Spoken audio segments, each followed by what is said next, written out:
This episode of the No Name Film Show Thingy is brought to you by Live Lots from the Foster Gallery. Live Lots is an online marketplace at the Foster Gallery that provides one-time runs in monthly increments of low-cost artwork that can be bought and shipped directly to your home. Find out more at www.thefostergallery.com. Target. Okay. All right, hi everybody. This is episode number 5 of the No Name Film Show Thingy. I'm here with Kevin Waluniskin. How you doing, Kevin? I'm doing great, Matt. How are you? I'm doing very well. We're past the crappy weather and on to some sunshine here a little bit, not too much. Yeah, a little bit. Yeah, it's poking its head out a little. So I got to ask you a question. Nothing to do with film. Did you stay up until 1 in the morning watching the Bruins? Or yes, I did. I just silent went to bed. You know what I'm saying? Turned the TV off, just walked upstairs. I feel like I made out because I made it to the end of second overtime, and I'm like, I can't stay up any longer. Yeah. So I actually missed the big downfall. But I'm kind of glad. I told my wife this morning. I'm kind of glad I decided to go to bed. You know. Yeah, no, it's. I mean, I'm up usually. You know, I work a lot of nights, so I'm usually up around that time, no matter what. Yeah. So it wasn't like I was staying up extra for me or anything. I ended up closing last night at my work, anyways. So I was there, but it was just after a long day. No, I know. Not what I needed. I'm with you. So all of us in New England, kind of you know. Yeah, kind of a. Well, at least there's next game. Like a true Boston fan. Well, that's why it's a series. That's why it's a series. Exactly. So today we're talking about cult films. Cult films, yeah. Now, as soon as you brought this up to me yesterday, I was like, "Ooh, like tingly." You jumped. Oh yeah. I mean, I was immediate in the response. Oh yes, cult films. That's what we should do. Yes. But it made me think. Well, what are we technically calling a cult film? So, and by definition, and you correct me because you're the film guy. But my feeling was that a cult film was a movie that may not have done well commercially, but had a long-term fan base that grew. Effectively, that is the definition. You're looking at a movie that literally makes a cult following. You know, it might be critically acclaimed. It might be not critically acclaimed at all. Right. But you know, these are ones that not. A lot of the older cult films are movies that might have not gotten a wide release or were indie movies before that was even a term. Right. The newer stuff, it's, stuff that didn't make wide releases, that might have just done a festival run, that got a lot of hype, but never saw the light of day for, a theatrical release, or just released on DVD, or just released on YouTube or Netflix. But still popular in its own right. I mean, that's it's basically popular in its own circles, basically. Right, okay. So, and that's kind of what I based my choices on, but I want to start with you this time because we always start with me. And I got a funny feeling that your cult movies are going to be much more indie and unique than mine. I mean, I'm a big fan of a lot of classic cult movies. Oh, okay. I've always been a Rocky Horror Picture Show fan. That's kind of standard fare. Yeah, that's standard. I've done the midnight showings. I've actually participated. I've known people in shadow casts, all that stuff. Did you dress up? I have. Oh, did you really? I have. I look great. A little bit like Meatloaf.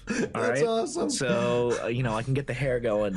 But that's awesome. Yeah, no, I mean, I always, I did doing a lot of theater. Rocky Horror Picture Show is literally, it's the easiest thing for us.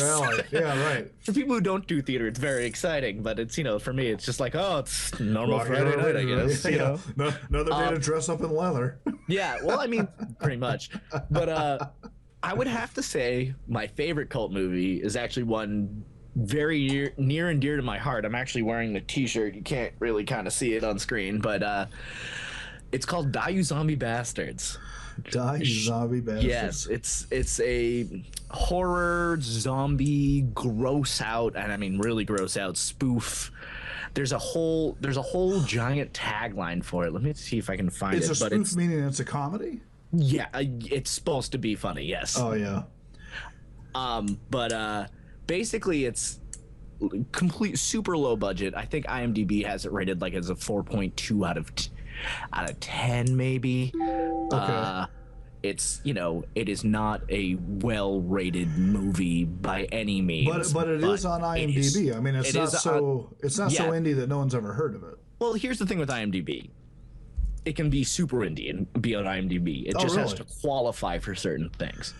Oh, okay. So let's talk about that for a minute. What's the qualify? I mean, I personally have an IMDb. Some of my shorts have qualified for an IMDb. Kidding. Yeah.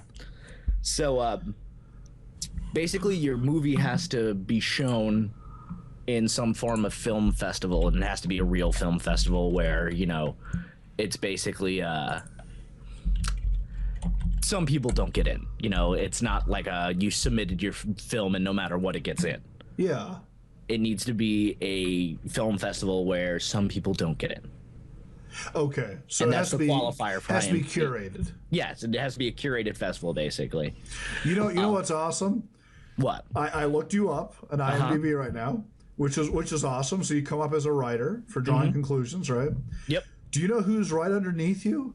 No. In the search criteria is Kevin Valenzano, and do you know what he did? No, I don't know what he did. Playboy Video Centerfold. Love it. Love it. Oh man. He played himself. That's great. That is great. Yeah, that's awesome. That's what happens when you have a weird last name like I do. I know.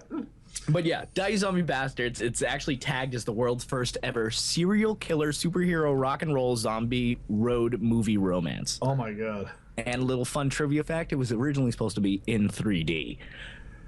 Basically, I ended up when going to art school. Yeah. My professor, Haig Demargian, is one of the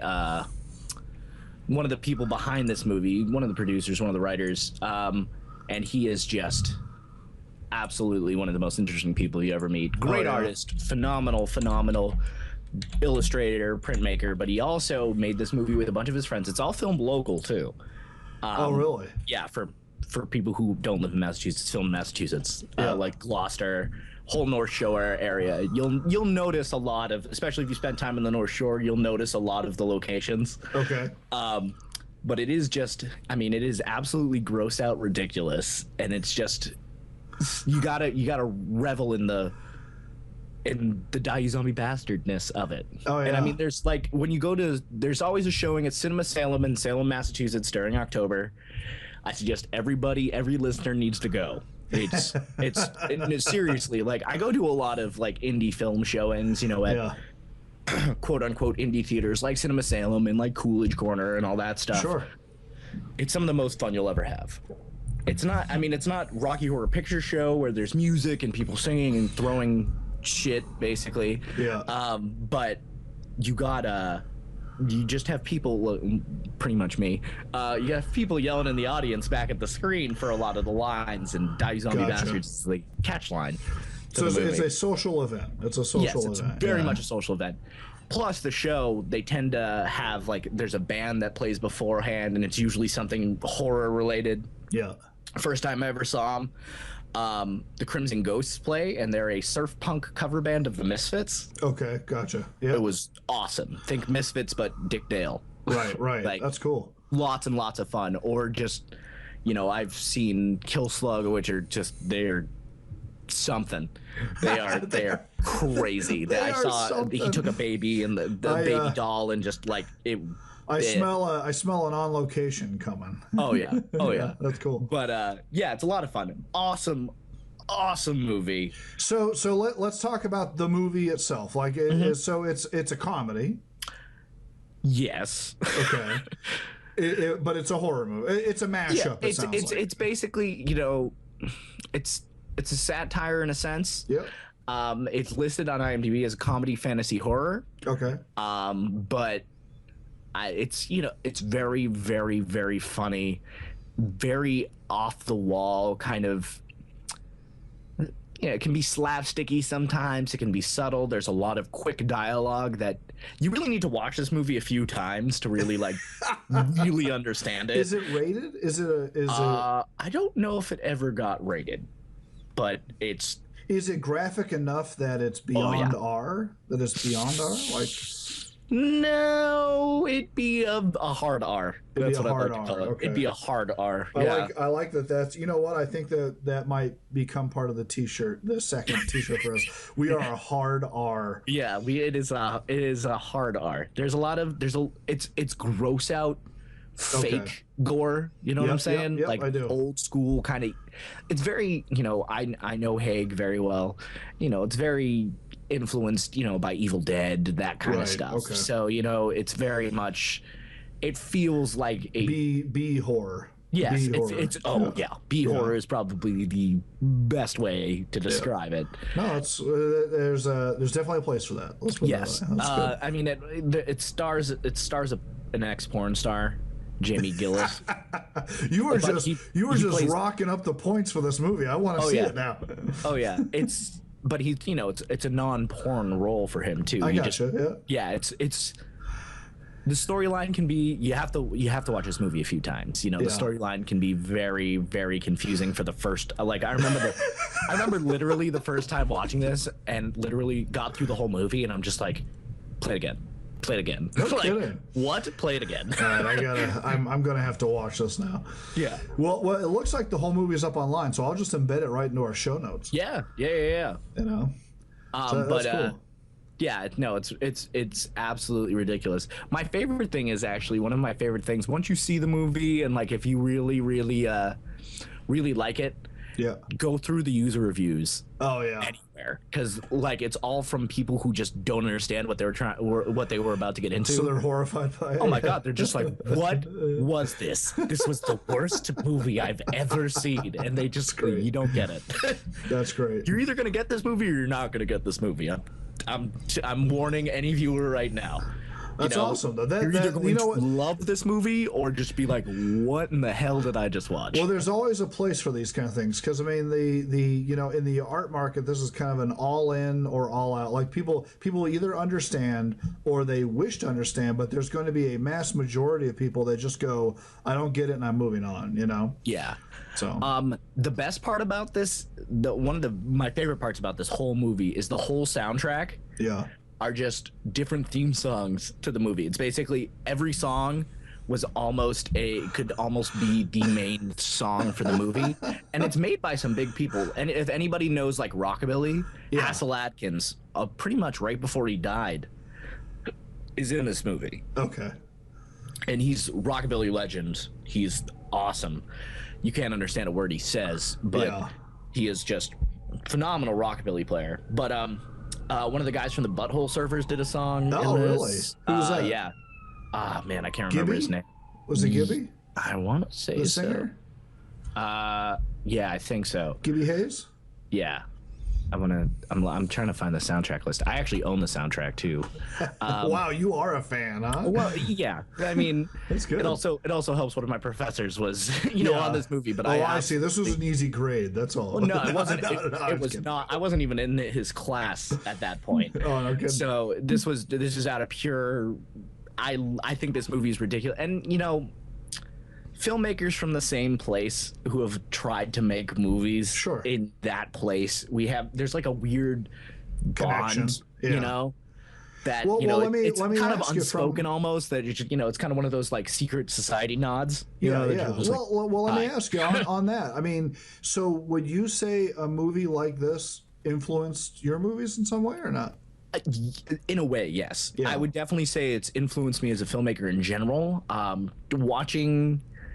Talking to all the people who are a part of this movie, and I got to meet some of the actors and all that stuff throughout the times I've seen this movie in public, and knowing Haig, it's really how a movie gets made, and kind of knowing more about costs and stuff. Okay. Yep. When you start off as an independent filmmaker and not necessarily being classically trained in filmmaking, my degree wasn't really in film.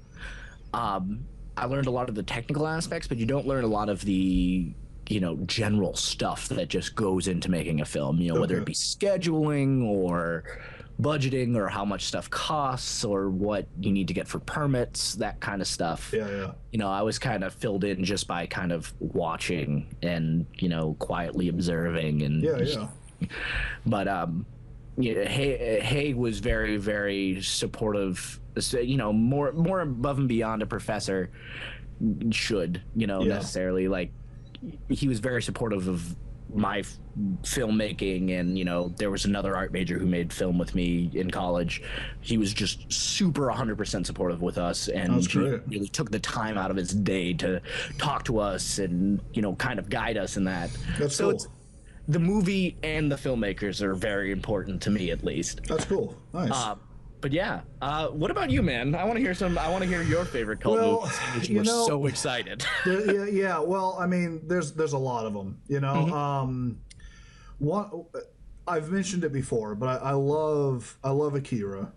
Oh yeah, And Akira, when it first came out, everybody was like, "What the hell's Akira?" Like, so I definitely put that in that realm. Yeah. I think today people consider it more of a commercial movie, but it's yeah. not It's as not so much of a cult movie anymore. it's not. But when I was a kid, it was. Yeah, well, I mean, I mean, anime wasn't as big of a thing as it was back then either. No, well, and I mean to the point where they didn't call it anime, right? They called exactly. it Japanimation and all this Yeah, other stuff. Japanimation or just Japanese animation in Right. general.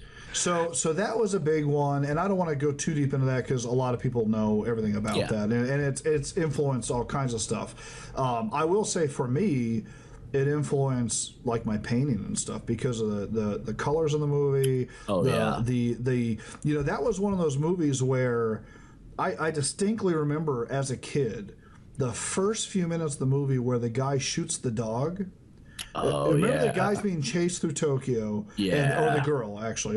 I think it was a girl, but it was a person being chased through Tokyo, and there were dogs chasing them, and then they turn around and they had this little tiny gun, a little pistol, and shoots the dog. And in all honesty, they did not over glorify it, but they let you see it.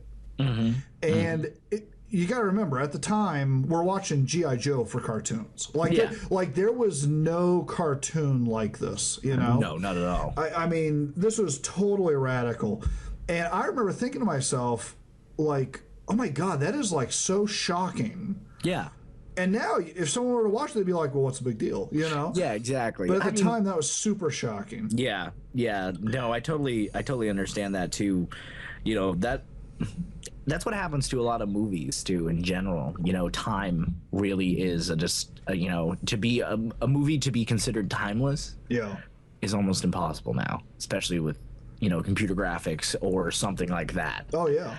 You know, so that's one of them. I mean, Yeah. and that one always sticks in my mind. And of course, you know, it's so ingrained with me and my brothers and stuff that it's become like we don't consider it cult anymore at all. You know, exactly. Well, I mean, Kanye West did a video that was Akira, basically, a music video that was Akira. So you could argue that it's not necessarily cult anymore. No, I agree. I mean, I would easily say it's not cult anymore. Yeah. I mean, I think that's very fair to say.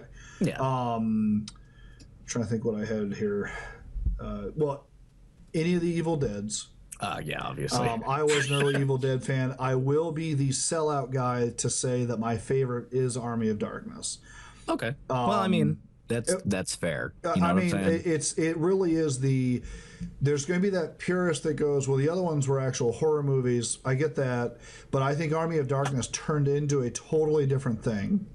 And I think that it was a intentional. I actually felt deeper connection to it as far as them trying to make something good out of the stuff they made before. Does that make sense? I you know, those were notorious for never being actual sequels. They were actually like the same movie reinvented over and over again. Yeah. Yeah. And I think Army of Darkness was kind of like, okay, look, we've got people who love this idea. I want to go off in a different tangent with it and do something unique, and then really work in the comedy aspect and the Bruce Campbell aspect and everything like that. I was a huge fan of that movie. It was such a great movie, and I love the fact that over the years they put out the alternate endings and all the other stuff. And it made Sam Raimi who he is today, right? I mean, that's how everything started. And I mean, really, when you think of all the filmmakers that list, you know, the Evil Dead series as inspiration, it's just a list of who's who almost. You know what I'm saying? Like, Oh yeah, yeah. I could So imagine. I mean, yeah, it's the epitome of like economic filmmaking, I would assume. I mean, yeah. there's Well, I mean, much happening there, you know. it was one of the biggest indie, quote unquote, indie movies of all time. You know.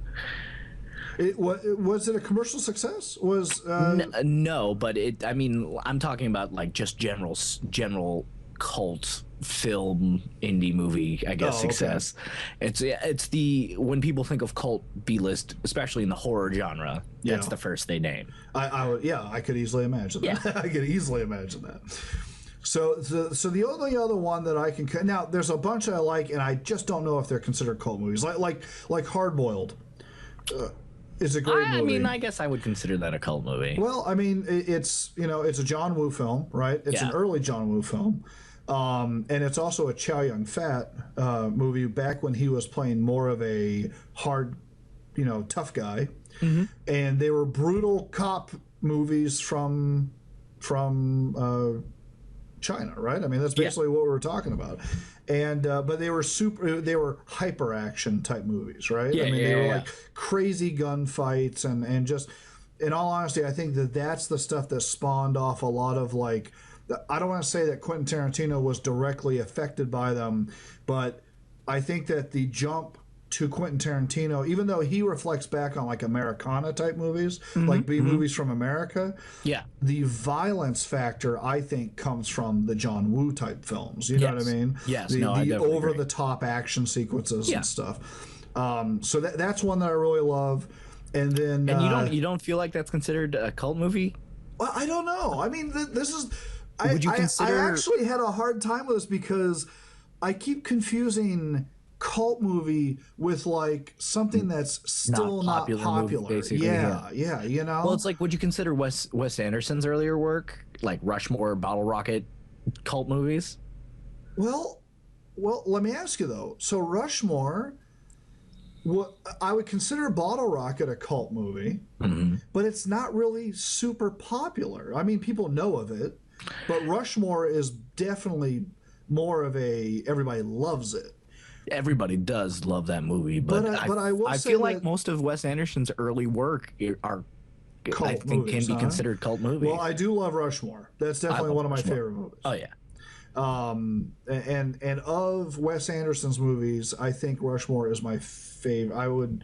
It'd be tough for me to say. I'm trying to think of his other movies, but I mean, you got Bottle Rocket, Rushmore, Life Aquatic, Royal Tenenbaums. Oh well, God, it'd be a tie. It would be a tie between Life Aquatic and Rushmore. Yeah, and then you just had Moonrise Kingdom come out, and I do love that one, but I think that's a mature one for him. I think that's a break for him into something new.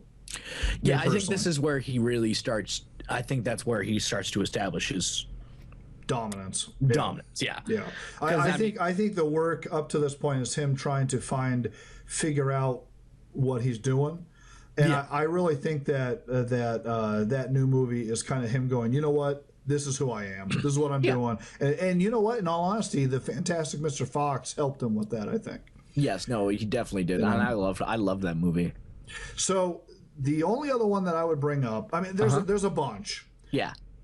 One that I will, well, two, I guess, is Slapshot. One of my favorite movies. That's a great movie. Granted, I'm a big hockey fan, but it's a fantastic movie. Oh yeah. I really didn't realize it was a cultish movie because my father loved it too. You know what I mean? So it's kind of one of those movies that later I realized how few people have actually seen it. Yeah. And then of course the brothers and everything, it becomes like that definitely in my mind is a cult one because there are people that know those characters and love them to death, and then the people that have never seen it. Yeah, exactly. And that's basically it. And then the other one for me, what did I put down here? I highlighted a couple here that I had off of the list because there are tons of them. These are all like my kind of movies, you know. Yeah. God, there's so many. You know, I love this kind of stuff. I mean, Faces of Death, Faces Oh, of yeah. Death is actually on a list that I found of indie movie or of. Oh, really?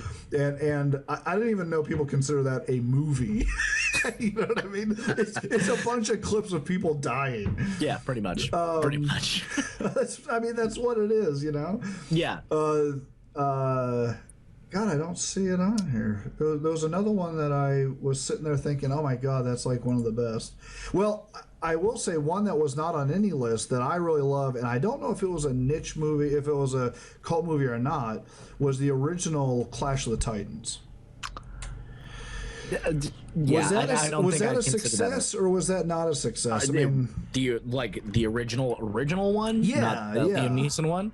No, the old one. Okay, yeah, no, that's a movie you kind of study in film history. Oh, you do? Okay, yeah. So that is a well-known. That wouldn't really fit. I mean, that whole generation of, I don't know. I just feel like a lot of it is. You tend to you look at it, especially for that genre of kind of movie. I found it. I found the one that I was trying to think of, Eraserhead. Oh, yeah. Oh, yeah. And that's another one that, like, I never heard of it, and then I saw it in school, actually, and I was like, oh, my God, are you kidding me? A lot. That is a big one that I feel like a lot of people overlook now. Oh, yeah. I know a lot of people my age have never even heard of that. Oh, really? Yeah, oh, yeah. Oh, no kidding. Well, I've shown that movie a bunch of times that people are like, why have I never seen this? Oh, yeah. And there's so many things come from it, I think. I mean, there's a lot to it. The other guy that I would put in there that I think is a cult fan favorite, and I'm having a tough time thinking of what movie I would say I like of his, best or worst, because he's hard to like. Maybe Lost Highway, but is great. Now I'm going to blitz on his name, right? The guy who did Twin Peaks and all that. I know exactly who you're talking about. David Lynch. He's my spirit animal. No, I'm just kidding. Yeah, right. Yeah. Well, I like him. He's definitely cult as though, a person. Right? Huh? He's definitely cult though. Oh yeah. Oh yeah. So I'll give you my shtick on him. This is why I like him. Is that his idea of horror, right? And this goes back to a whole feeling in like the late 80s, early 90s, which was, instead of, and it's kind of the opposite of your choice, actually, the zombie movie situation, which was, there's a whole aspect of horror that's totally mental. It's totally just and this goes to like a kind of a whole feeling at the time where, what is it about our not understanding something is more scary than you slashing off somebody's face. Does that make sense? Like well, I mean, this is almost could take up a whole nother podcast. I agree. Psychological effects of. But that's where David Lynch really explored. Was this? You know what? I'm going to make a shot into a dark room, and just make you so uncomfortable that's what's scary more than what's actually in the room. And I feel like if David Lynch came around as a filmmaker now, he wouldn't be considered cult. He'd be considered a very good filmmaker. Yeah, I agree. I mean, he is considered a very good filmmaker, but like, I mean, he wouldn't be the, oh, that's David Lynch, kind of like he's kind of in the crazy person corner. Here's the line. Here's David Lynch. Yeah. Horror now, thanks to, I don't know, the fetishization, I guess, of, a lot of this. I call a lot of horror movies now, I don't even find them scary. I just kind of call them torture porn. Right. A lot of these, Saw, slasher flicks. It's beyond slasher almost at that point. It's really just you're just trying to get. There's nothing scary about it. It's just being grossed out almost. Right. Whereas I find real horror movies, like movies that'll not scare me, but up the blood rate a little bit. Bother you. Yeah. They're thrillers. Like all the movies that kind of freak me out are thrillers. Yeah. They're not necessarily considered horror movies sometimes. So what would be a good example? Like Silence of the Lambs type thing? Yeah, that kind. Yes. Okay.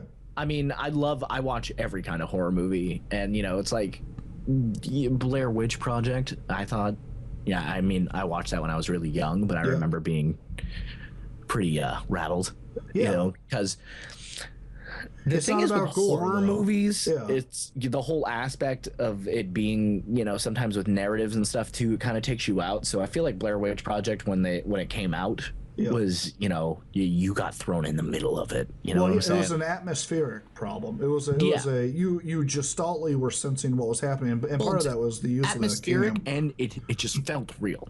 Because of the handy cam use and everything? Because the handy cam and all the acting, and I know a lot of trivia about that film too. It's basically the director would just leave notes in the middle of the woods and tell the actors to go, and that would be their direction for that scene. That's cool. Yeah. So, but I mean I mean, for something like that, that's kind of what you need to do. You can't have people standing off to the side potentially. Right.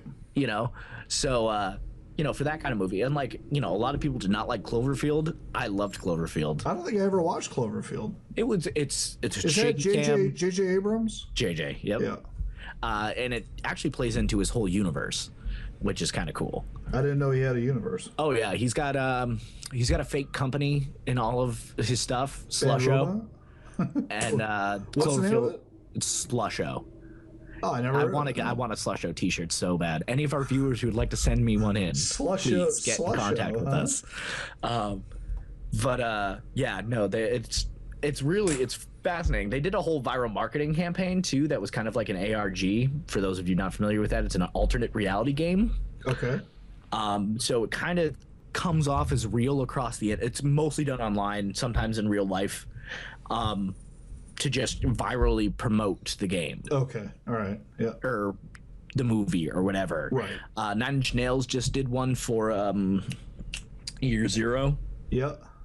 That was a crazy one too, but it ties a lot of stuff in, and it's all in one universe for JJ. It's crazy. There's actually a Slusho ad in Star Trek in everything he does.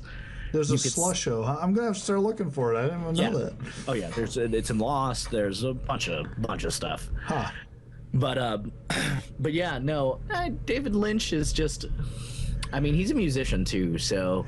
Yeah. Well, and maybe it was the kick I was on, like in the late '80s, and I was going into school and stuff, but I was into music that did the same thing.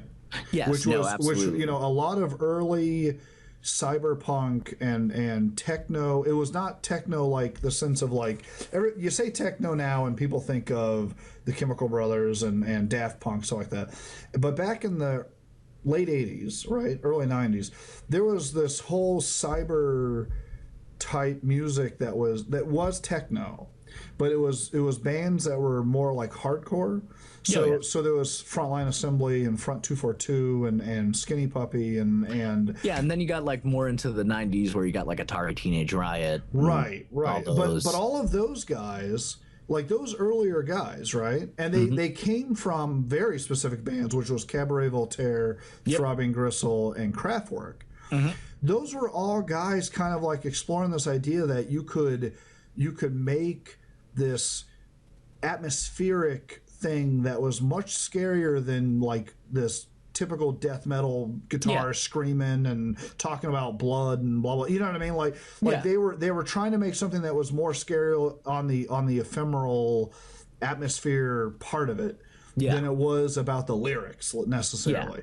I think that when I was into that, I was into David Lynch. You know what I mean? It kind of fit the same thing. And that makes total sense because his filmmaking style really reflects that. And he was an early adopter of digital stuff. He's really. I just watched a documentary with him in it called Side by Side, which is actually hosted by Keanu Reeves of all people. Oh, really? But it talks about film and digital filmmaking as of right now and where things are going and who the purists are and who are trying to really adopt digital and all that stuff. It's very interesting if you're interested in the technical side of film. Okay. And you don't really have to know that much about how film works and stuff like that. It's a lot of it's explained throughout the movie. But it's really fascinating because you hear a lot of younger voices. Lena Dunham's interviewed at one point because she filmed most of her stuff all digitally, and now she's got her show on HBO. Oh yeah. And then it goes to like Wally Pfister, who's Chris Nolan's cinematographer, who said Wally Pfister. Huh? That's really his name. What a name. Yeah, it's a name. He's a hell of a cinematographer. Yeah, he swears up and down film. He says he would, digital is what's going to kill film kind of attitude. Yeah. He's one of the few people on the face of the planet who gets to use IMAX cameras though. So I can understand why he's in a unique space, yeah. Yeah. But when it comes cult movies in general, I feel like David Lynch is probably a kind of a cult icon. I would imagine. Yeah, he's very much like, his movies are people know but not necessarily have seen. Right.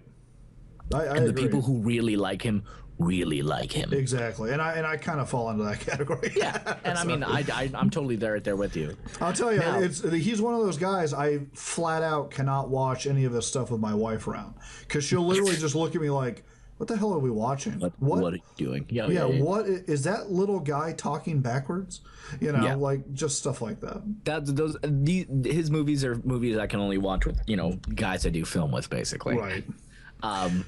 One of my other favorite just random cult films is, I don't know if you've ever seen it, but The Room. The Room. Oh my God, have you never heard about this movie? Tommy Wiseau. No, I don't think I have. So Matt, I'm about to open a whole new world for you. Oh. All right, you need to watch this movie. This is your homework. 2003? Oh yeah, it's the best worst movie you'll ever watch in the whole wide world. Director, producer, writer, and lead actor Tommy Wiseau. All right? Okay. It is serious. I quote this movie almost every day. They do midnight showings of it pretty often everywhere, but only at indie theaters for the most part. Really? Yeah, they do one at Coolidge. I've seen it at Coolidge a few times. I swear they've played it at Cinema Salem once. They do it all over the place, though. It is seriously. Now, when you say it's one of the best worst movies, as in it's well made, but it's under budgeted, or no? It's literally it's this guy bankrolled his own, and it's a train wreck. Oh my God! Oh really? Oh my God! Now I gotta watch it. Yes. I am so the minute someone says this is the worst thing I've ever seen, I have to watch it. I have to watch it. But basically, he bankrolled this movie more or less himself. Started it, I guess, got into fights with some of the people in it, and then he ended up, I think he edited it himself too. Like every other credit is him. But he made himself the star, and basically it's it's kind of misogynistic, and it's just it's horrible. It's absolutely horrible. He rented a billboard to promote this movie for something like 4 years in the middle of downtown Los Angeles. Oh my God. Yeah, it's just ridiculous. And so he claims that he made this a comedy, but you're gonna watch this movie and you're just like, no, this guy is 100% serious. This guy was trying to do it for real. Yeah, no, he was trying to make I'm pretty sure he was trying to make a serious movie. And it says it's a drama. I looked it up on IMDb. It says a drama. Yeah, that's a stretch. I mean, hilarious. I'd classify it under comedy, but he was trying to classify it under real drama that you'd feel for the. Really? Oh yeah. But I'm gonna have to watch it. After it came out and people were like, "Oh my God, this is so bad, it's wonderful."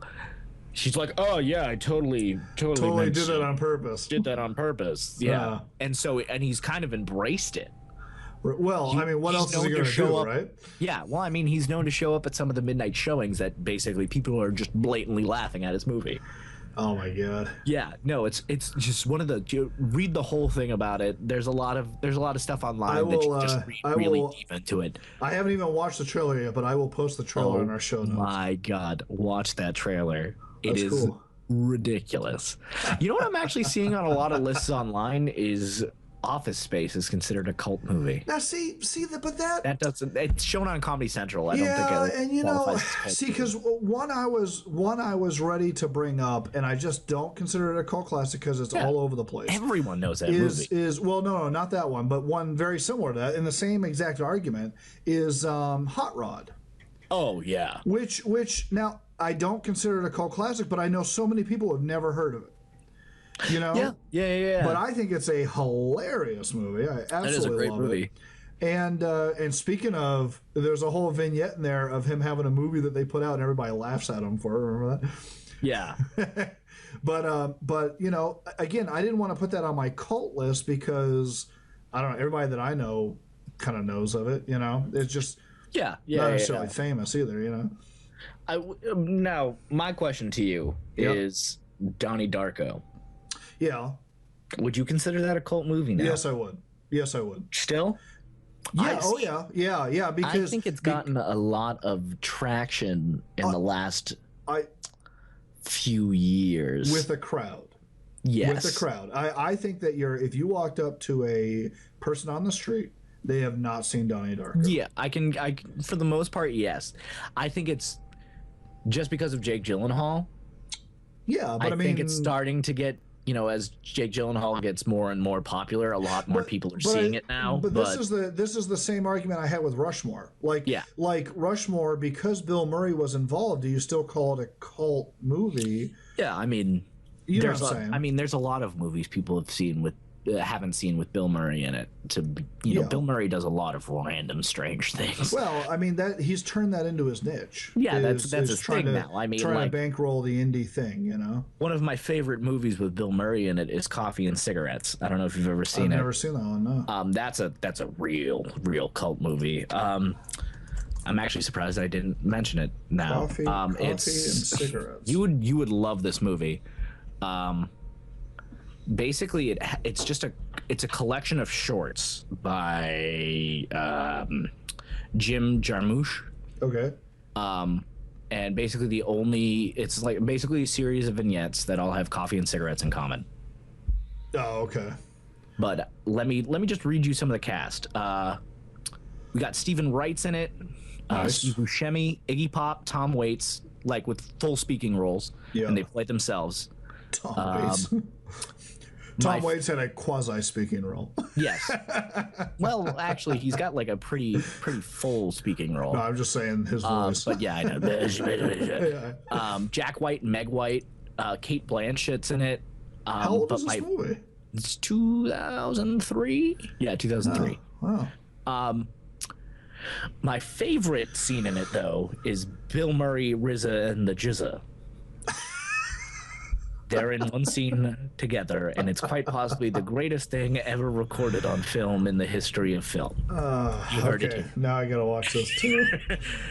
Yeah, and it's the last scene of the movie too. So it's just like didn't Steve Buscemi do one of these movies like this where it was basically him at a bar doing like 800 vignettes? Yeah. Didn't he do something like that? I want to say right after Desperado, and he got all that credit for being able to pull off that intro.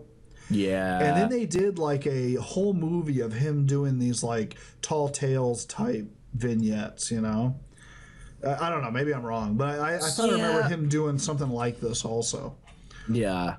I mean, Desperado, he was doing... After Desperado, he did... Or no, that was before. Well, I mean, it was kind of during. He was on The Adventures of Pete and Pete on Nickelodeon for a while. Oh my God, really? Oh yeah, he's done a lot of stuff that people always forget he's done. Yeah, I mean, he was one of the voices for one of the Final Fantasy movies. Oh yeah, no, I remember that. Yep, stuff like that. Yep. So him and Vin Rames were in the same Final Fantasy movie. Yeah. Yep. Right. Yep. But yeah, I'm trying to remember that. So let me bring up one movie just because we're going to run out of time here soon. Yeah. But now this is not. I don't think this is a cult movie, and maybe this is a movie for us to talk about when we start talking about the digital discussion and all that. Mm-hmm. But a great, fairly unknown movie is Russian Ark. Have you ever heard of this? No. Russian Ark. It was made in 2002. I happened to pull it up on IMDb because I wanted to make sure I got my facts straight. Yeah. But it's now here's the catch on this movie. Okay. The entire movie was made in a single shot with a digital hard drive camera going through the various rooms of the Hermitage. And they would literally have to have, and this is to include the soundtrack, everything. So they would have a band waiting in every room. They would have the cast either walk into the new room or new characters in each room waiting to. So it's from a filmmaker standpoint. I would hate to be that camera op. I'm telling you, from a filmmaker standpoint, you may love this because it's a very interesting. Yeah, I'm definitely gonna have to watch this now. That's insane. If you watch it and then you read about the effort that went into it, you'll sit there and go, "Oh my god, that is mind-boggling!" One single continuous shot. There was no editing. It was a single shot. I'm looking at the tagline right now. 2,000 actors, 300 years of Russian history, 33 rooms at the Heritage Museum, 3 live orchestras, 1 single continuous shot. Yep, that is the whole shtick of the movie. What? That is insane. You gotta watch it. It's a great movie. Wow. How did you hear about this movie? I actually heard about that back in the day. It came up on a camera like blog, you know what I mean? Mm-hmm. Obviously the big they couldn't have done this unless they had digital photography, right? So that was the big deal, is that they literally had to custom make the camera for this. Yeah, because it was literally tied to like a server, you know. Yeah, and at that time too, there wasn't the solid state drive stuff we have now. Exactly. This idea of having a terabyte drive on the camera is nonsense. Like I'm sure the film was made in gigs of space, not terabytes of space. And for those of you who are listening and who have no idea really why I'm kind of flabbergasted that's a one continuous shot, with regular traditional film, you can only shoot about, give or take, 10 minutes. Yeah. Depending on your frame rate, of film. That's pretty much you're maxed out for 10-minute continuous shot. Yeah.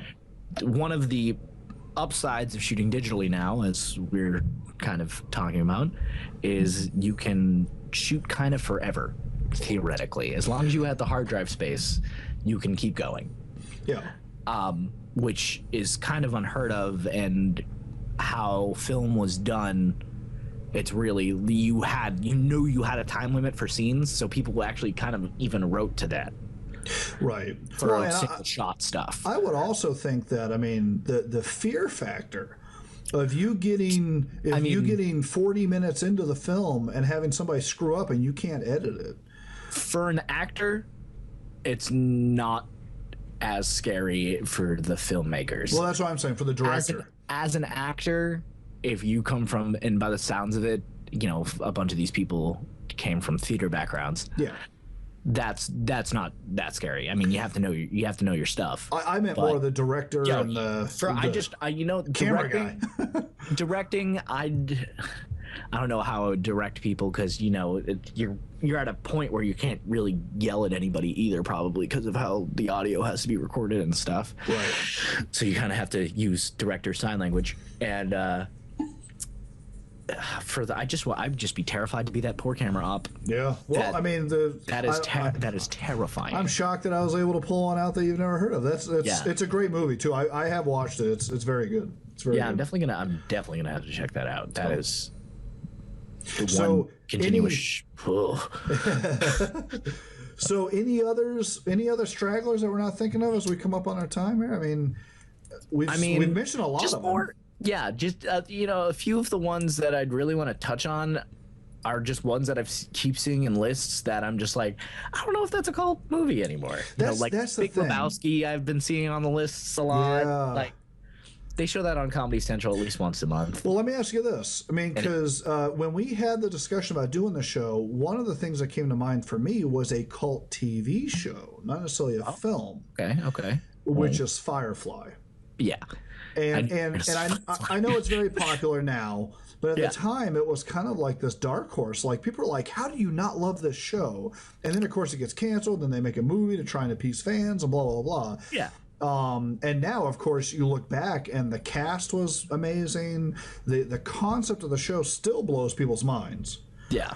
to today. I mean, when I tell people it's a Western in space, they go, I'm sorry, I can't even compute that. What do you mean? Yeah, exactly. But do you, I mean, and again, I'm good at putting you on the spot. Any shows like that you consider like a cult? I mean, really, when I think about cult TV shows, I think of Firefly. I mean, I also kind of think of like Freaks and Geeks. Yeah. Okay. Yep. Freaks and Geeks, I feel like is a very good cult show example. You know, and people are always shocked. You know, especially if they've never heard of Freaks and Geeks. Right. You know, especially kids my age who might have been a little too young for it when it came out. But it was a breeding ground for talent too. Oh my God! Yeah. It's like really when you think of it, James Franco, Seth Rogen, Jason Segel. You got there's just so many people in that show, and that was a one season show too, right? Is that right? I think so. I think you're right. I think it was like 13 episodes, not even. Which, you know, sucks, but. Would you consider Archer a cult TV show?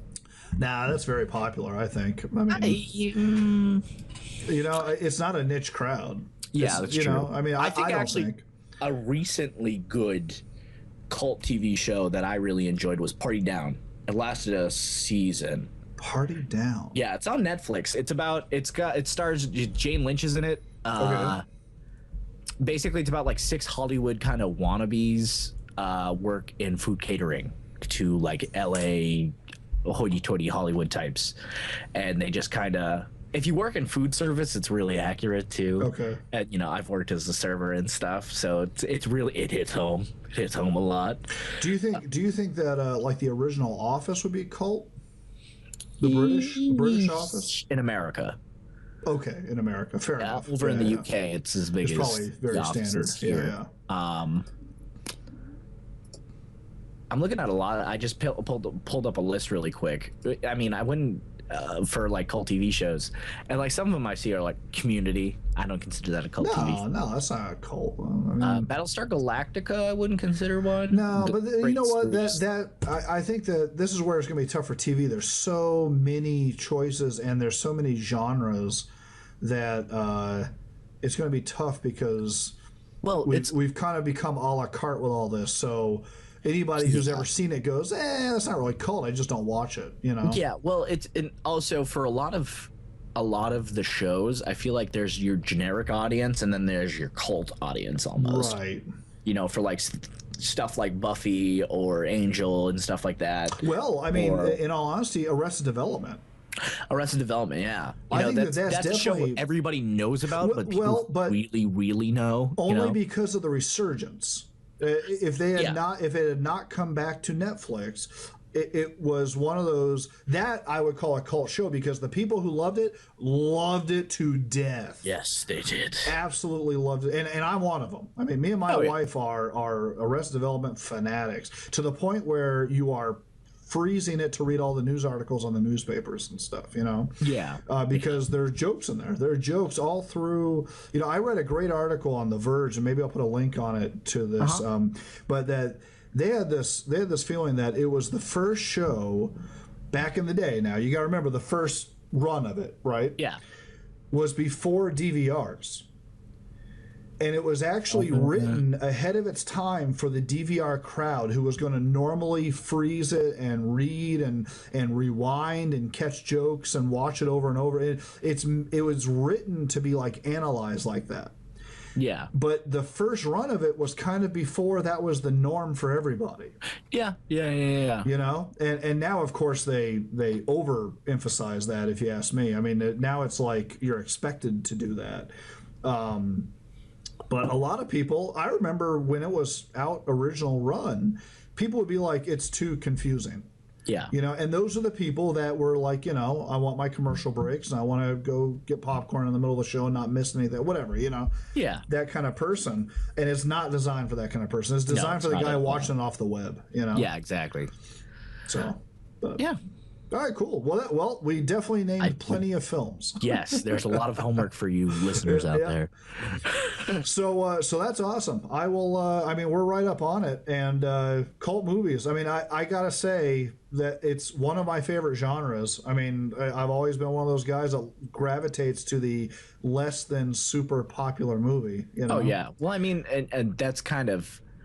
I think that's kind of just for, for people like us too, for people who did the art school thing and all looking that for stuff. Something different. Yeah, you're looking for something different, and just cult movies tend to just have that draw. Oh, you yeah, know? the edge. They're a little edgier usually. They're edgier. They get away with more stuff. And it's also gives you that underground feeling. You know what I'm saying? Yeah. We didn't even mention the early South Park guy movies. Oh no, like Cannibal the musical. And all that stuff. Those are great too. There's so many. You could go on and on. So yeah. All right, great. Well, till next time. Till next time. I think next time we should talk about this whole. We should have a show about that article with George Lucas and I think that's our next show, man. Yes, no, I definitely agree with you. That's a show waiting to happen. We'll explain that to all you guys later. That's right. A little preview till next time. Yes. All right. Thanks, Kevin. All right. I'll talk to you later. Talk to you later.